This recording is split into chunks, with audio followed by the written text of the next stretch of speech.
From any of the views, you can hit this blue plus button and add a new folder.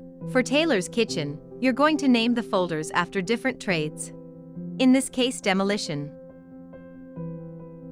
By hitting the same plus button, you can add tasks and give it a title. You can then select which group that task belongs in, whether that's the general tasks or the demolition folder we created a moment ago. You can select its status and set its priority, as well as assign members of the project to this task. By clicking on the task, you can open it up. At the top you can see the number of this task in order of its creation, the name of the task, and we can edit that here. We'll see what project belongs to, as well as which folder. On the right, you have another kebab that will let you move, copy a link to this task, delete, or duplicate this task. You can also make this task full screen, or bring it back to normal, or exit out of the task up here. You can see that you're in this main task tab when you open it, but you can also move over to the subtasks and add subtasks here. You can also embed external content, whether from Google Drive, YouTube video, or another link. When you select the item, it'll open up instructions on how to embed that type of link.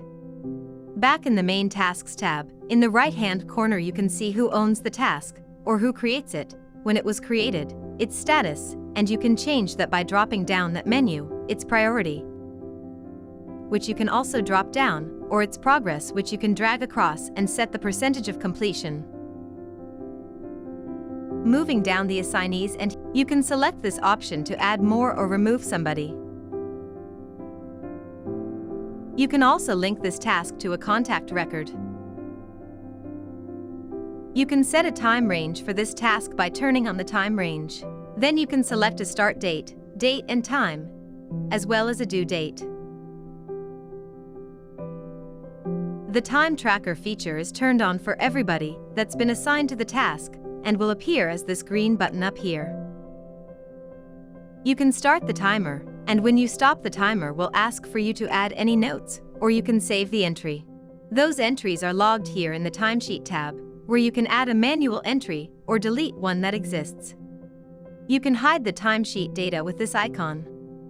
The description is a chance for you to explain the scope of this task to the members that it's been assigned and hitting save, or you can always just record a bit of audio and leave that as a description as well.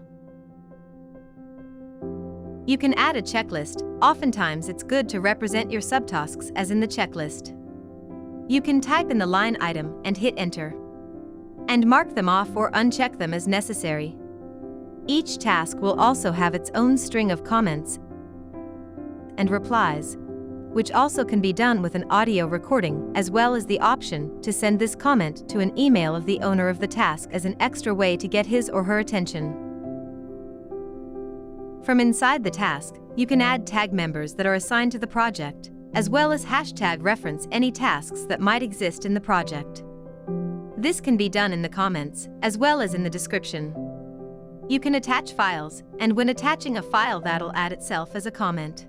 The thumbnail for that file updated will appear here as well.